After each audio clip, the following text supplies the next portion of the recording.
Assalamualaikum warahmatullahi wabarakatuh. Kita dah hampir tajuk terakhir. InsyaAllah minggu depan kita masuk. Minggu ini dan minggu depan pula. Kita masuk bab 4. Baik, tajuk kita yang terakhir ialah berkaitan dengan tajuk gerakan nasionalisme ini. Bila disebut pergerakan-gerakan nasionalisme ini, tumpuan kita ialah kepada dasar Jepun yang membawa kepada nasionalis. Soalan akan tanya, bagaimana perkembangan nasionalisme di zaman Jepun? Kita nak jawab di situ. Okey, kalau kita tengok di sini, cikgu terus direct lah. Ini adalah sebab satu. Okey, kalau kita tengok sebab satu, macam mana boleh timbul semangat nasionalisme ini? Kita nampak yang pertama itu ialah kesedaran ini adalah slogan Asia untuk Asia. Lingkungan kesemakmuran bersama Asia Timur Raya. Ini menunjukkan bahawa dia sudah menunjukkan bahawa hanya orang Asia saja yang boleh mentadbir negara Asia. Jadi semangat inilah yang digunakan oleh Kesatuan Melayu Muda untuk menghalau British. Dia nak halau British dengan bekerjasama dengan Jepun. Jangan dia nampak situ apa yang dia nampak? Dia nampak sebab Jepun ni berjaya mengalahkan British. Oh, hebat. Dia kata. Jadi sedar dia orang bahawa Eropah ni bukanlah kuat sangat. Eropah ni bukanlah hebat. Negara kecil pun boleh mengalahkan negara besar. Itu yang pertama. Kita nampak khabar Jepun ni, akhbar Jepun ni, propaganda ni, dia gunakan bahasa Melayu untuk menarik minat sokongan masyarakat tempatan. Itu yang pertama. Sebab yang kedua, kalau kita tengok, sebab dua, cikgu letak sini. Sebab dua, macam mana boleh timbulnya semangat nasionalisme pada waktu itu di kalangan orang Melayu bila dengan kedatangan Jepun, ialah orang Melayu dia nak membebaskan ahli KMM yang dipenjarakan oleh British. Di sini kita nampak Jepun dia bagi ruang. Jepun dia bagi kesempatan memberi ruang kepada KMM. Sebab atas alasan ni bukan ikhlas pun sebenarnya. Jadi kita nampak bila Jepun tahu KMM ni nak merdeka, apa dia buat? Membubarkan.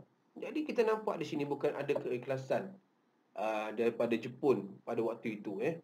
Dan kita lihat dua pasukan yang ditubuhkan oleh KMM. Kalau kita tengok sini, ada dua situ.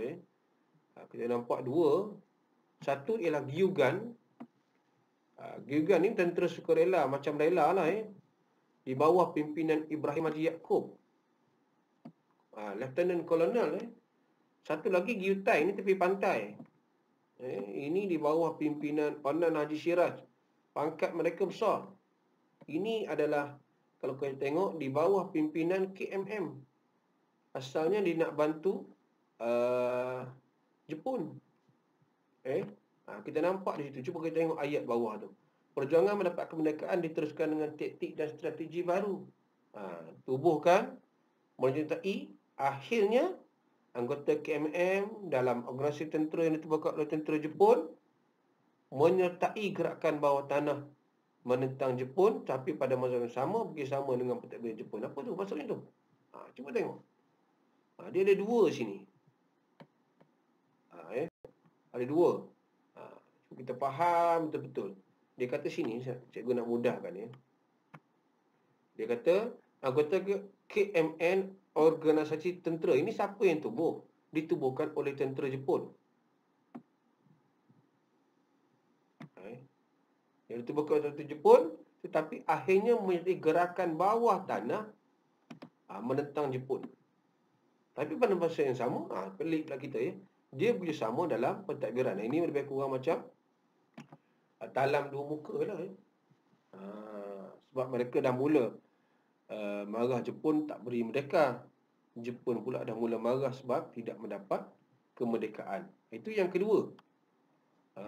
Akhirnya kita nampak pada akhir-akhir lah tahun 1945,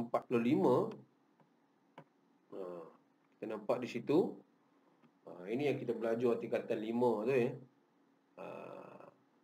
Dengan sokongan tentera Jepun, Dr. Burhanuddin Al-Helmi, ini pemimpin Parti PAS.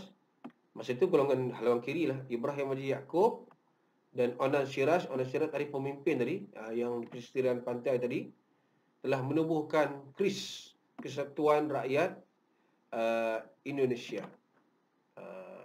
dengan harapan nak dapat merdeka lah. Tapi kita nampak dia juga gagal. Kenapa gagal? Kerana Jepun kalah. Jadi kita nampak situ, bila Jepun kalah, impian ini gagal. Impian itu gagal dan harapan untuk merdeka bergabung dengan Indonesia tak capai. Itu yang kedua. Yang ketiga, sudah timbul sebab tiga ialah kegiatan politik di Sarawak dan Sabah. Cuba kita tengok situ, ada satu kita kena tengok istilah ini.